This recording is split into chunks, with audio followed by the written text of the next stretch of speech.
Now, in a bid to commemorate the 2024 World Malaria Day, the Paediatric Association of Nigeria has stressed the need to not relent in the ongoing fight against malaria, with a focus on the theme, accelerating the fight against malaria for a more equitable world. Let's change the narrative now.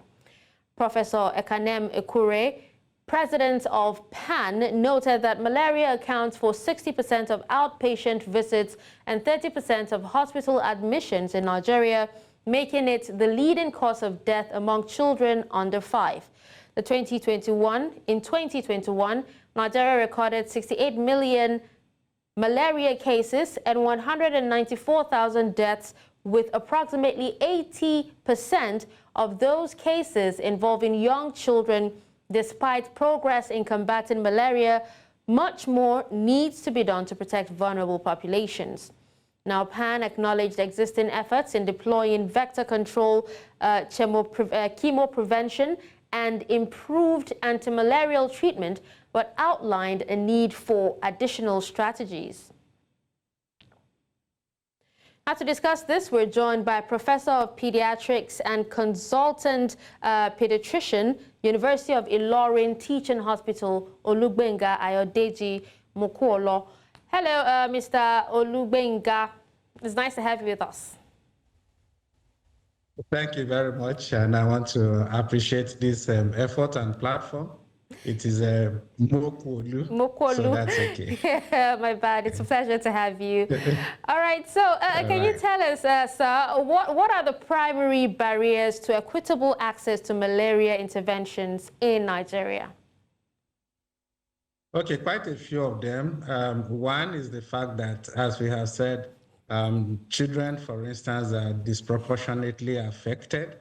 So you have barriers in terms of physical access, you have barriers in terms of resource, and then you have barriers in terms of identifying all the vulnerable groups. So when we say physical access, there are places that we call hard to reach, and such areas, the intervention that gets to them requires some extra measures. We have areas of insurgency and insecurity. We have had to modify our approach in trying to get to those places. And also, we then have issues around the resource envelope, whereby the total commodities that are available for us to support intervention are unable to meet the total needs that we have. And then when we have practices like gender inequality, the consequences of them are heavy on the mothers and their children. We have conflicts, internally displaced persons like refugee, internally displaced people. The impact on children is high, and access to those communities is easy. And now we're having climate change that is constituting another barrier, as we're having flooding and other natural disasters that are occurring. So these are contemporary barriers that we now have to particularly deal with. Thank you. All right. Well, Professor, how can these obstacles that you have mentioned be addressed to ensure that all children can receive treatment? Yeah, so basically we're calling on some actions such as system strengthening. We're also trying to promote malaria in the context of a multi-sectoral response. And we're equally calling on the need to look at other opportunities. For instance, we have the malaria vaccine that is coming up, and children are the focus of that vaccine. Whereas it is a complementary intervention, it then also increases the opportunity of people who can receive one form of intervention or the other.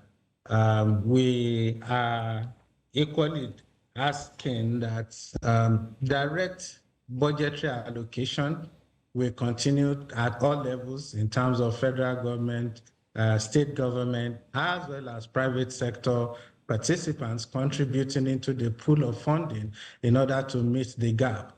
You will recall that. All right. Talking about meeting the gap, Professor, please, can you quickly give us some of the preventive methods for malaria? Okay, so broadly, prevention is categorized into two. We have vector control measures. We have, in that instance, on a broad sense, environmental, addressing the environment and proper development. Then we have the use of insecticide-treated nets. We have indoor residual spraying and larval source management.